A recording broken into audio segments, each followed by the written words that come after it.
G'day and welcome to another Aussie edition of our weekly news videos. I'm Samantha Sequeira. And I'm Scott Wade, and there's plenty going on down under this week, isn't there, Sam? There certainly is, Scott. Let's start with the headlines. Australian graduate visa found to benefit students but not assist them in the job market. Agent engagement scheme announced to combat visa fraud in New Zealand. Nuffic foreign officers at risk amid planned funding cuts. And Scotland criticises the UK post-study offer. Let's head over to Australia first, shall we? Let's do it. A new report has found that Australia's temporary graduate visa, or 485 visa, doesn't actually get that many international students a job post-study, but it does offer benefits. Well, that's right. Respondents determined that having more time and opportunity to stay in Australia enabled them to enhance their English language and professional, social, networking and residency capital, but concerns over English language proficiency and that their understanding of the local workplace culture were found to be the main reason for employers not hiring international students.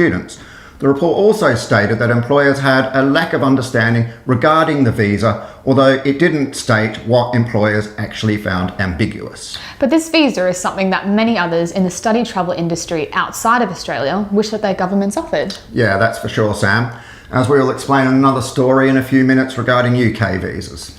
But just to finish with the 485 visa, the Australian government has also announced plans to give international students who study and work in regional Australia an extra year of post-study work rights on a second temporary graduate visa, so they can get their shorts and singlets ready and head out to the bush. Yeah, a little bit of outback. Moving on to another Aussie story, the Australian Skills Quality Authority, the regulator for vocational and English language programs, has praised delivery in the sectors but outlines what it sees as risks from continued growth in international students and recommends tightening legislation for providers and agents in a new report.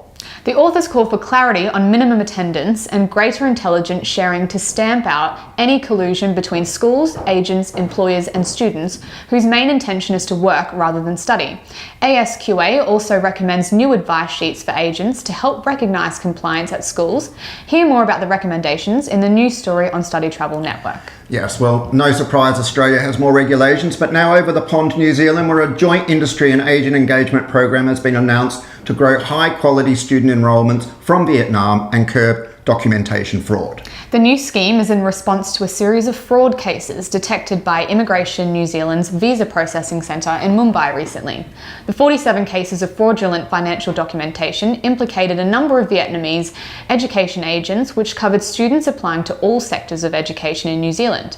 This new program will aim to develop and safeguard recruitment efforts in the Vietnamese market. Well, the Dutch Ministry of Education, Culture and Science has announced plans for significant cuts to the budget provided to Nuffic, the government organisation responsible for promoting international education in the Netherlands. In a statement on its website, Nuffic said the proposals to reduce its government subsidy, effective from 2021, will force it to scale back its operations drastically. They also confirmed that the ministry intends to stop the funding for the Holland Alumni Network, which connects people around the world who share a Dutch study experience. A report commissioned by the Scottish Government to compare post-study work systems in major study destinations has described the UK's offer as poor and called for an overhaul of settings to attract and retain international students. The study, conducted by Dr. Paulina Trevina of the University of Glasgow, compares the post-study work settings, international student data and retention trends in 6 EU destinations: France, Germany, Ireland, Sweden and the Netherlands and the UK,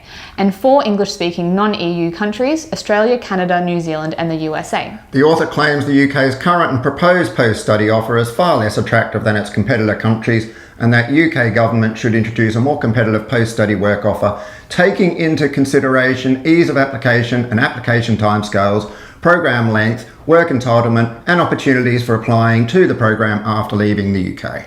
Finally, Canada-based Tamwood Careers College has announced it has signed credit transfer pathway MOUs with 3 public institutions, giving students access to vocational training programs. Students will be able to transfer credits from their Tamwood courses, reducing the cost of tuition and the amount of studying that they need to undertake at one of the 3 public partners. They will also have access to the postgraduate work permit, which allows them to work for 3 years following graduation from the public institution.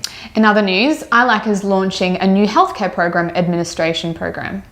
And Turkish agencies have reported an unusually high number of visa refusals for the UK this year, a claim that has been supported by some UK language schools. The issue has been continuing through the summer and affecting all levels of study, predominantly for English language programs. And that's it from us this week. For all stories mentioned in this video, keep an eye on the StudyTravel network and let us know your thoughts on the latest news by commenting and sharing this video. And also 2 weeks until Alpha UK, so don't forget to download the StudyTravel app to access your meeting request on the go. And in a little tribute to Oz, the world's happiest animal, the quokka, is celebrating its birthday next month. Woo! Happy birthday to all the quokkas on Rottnest. So if you're heading to Western Australia in September, make sure you check out these celebrations. See you soon, cobbers. See ya! Bye-bye.